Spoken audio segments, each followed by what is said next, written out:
Shalom saudara terkasih, saya percaya kita semua semangat menjalani tahun yang baru ini. Dalam edisi Voice of Pentecost kali ini saya ingin menjelaskan mengapa Pentakosta ketiga memiliki dimensi yang jauh lebih besar dari peristiwa Azusa Street. Memang ini akan berbicara sedikit sejarah, tapi jangan alergi dulu saudara, karena ini penting sekali. Karena sudah lebih dari 1 abad, maka saksi mata yang menyaksikan langsung betapa dahsyatnya pencurahan Roh Kudus yang terjadi di Azusa Street sudah meninggal. Dan kita hanya dapat mengetahuinya dalam catatan-catatan peristiwa serta bukti sejarah pada waktu itu.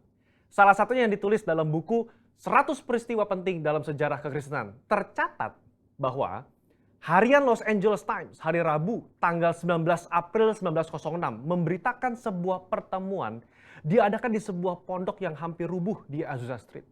Dan para pengikut doktrin-doktrin yang mengerikan ini mempraktekkan upacara-upacara paling fanatik, mengkhotbahkan teori-teori liar, dan memaksakan mereka sendiri dalam keadaan kegembiraan yang tidak waras dengan semangat mereka sendiri. Nah saudara, publisitas negatif semacam ini malah sesungguhnya membantu mengumpulkan massa. William Seymour tiba di Los Angeles di bulan Februari tahun 1906. Dan dia mulai berkhotbah serta membangun pelayanannya di Azusa Street.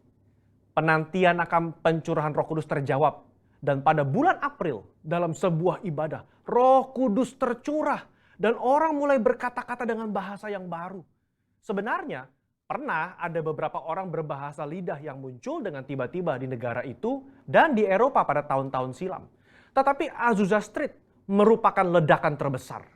Gerakan yang diawali oleh William Seymour ini kemudian melanda dunia, melampaui etnis, suku, ras, dan dikenal dengan gerakan atau aliran Pentakosta. Inilah yang kita beri istilah sebagai Pentakosta kedua. Setiap hari Minggu kita memperkatakan bersama-sama, Pentakosta ketiga adalah pencurahan Roh Kudus yang dahsyat di zaman now, melebihi yang terjadi di Azusa Street. Pernyataan ini bukanlah sekedar pernyataan iman semata, apalagi klaim sepihak dari gembala sidang atau gembala pembina. Pernyataan ini terkait dengan 2 aspek. Yang pertama, aspek historis.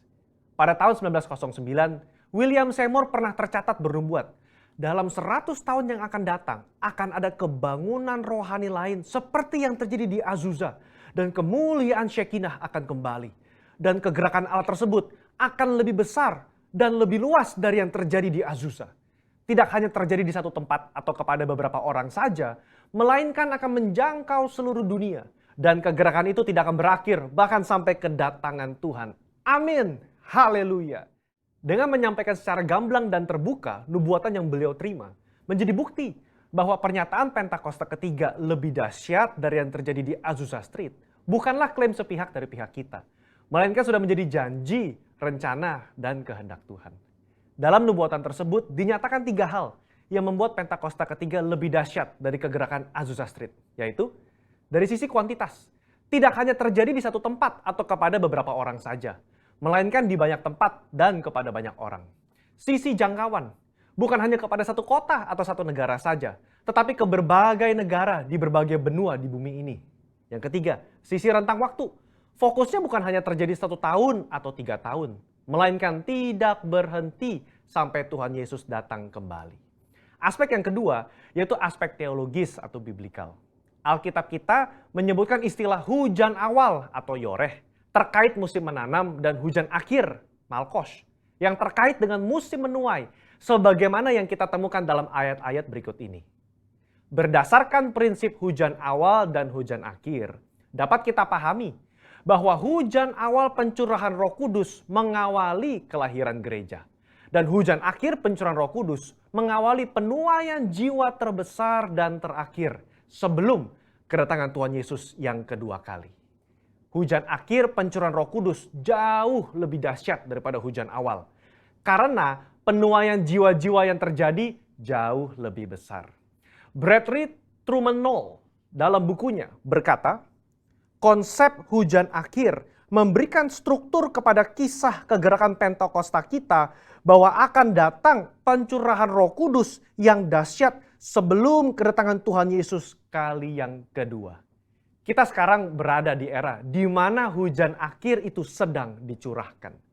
Tujuan dari hujan akhir ini memiliki 2 sisi, yakni Pemberitaan Injil Kerajaan kepada seluruh dunia, di mana kita menjadi saksi dan mempersiapkan berkas tuaian untuk siap dituai. Haleluya.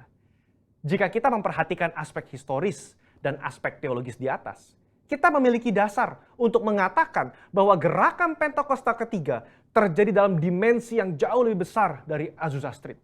Ini merupakan sebuah hak istimewa bagi kita semua yang hidup di generasi ini. Jadi, jangan sampai ketinggalan. Jadilah utusan Pentakosta ketiga, the messenger of the third Pentecost, dimanapun saudara berada. Untuk penjelasan lebih lengkapnya dari tim teologi kami, jangan lupa buka link yang ada di atas atau scan QR Code yang tersedia. Tuhan Yesus memberkati.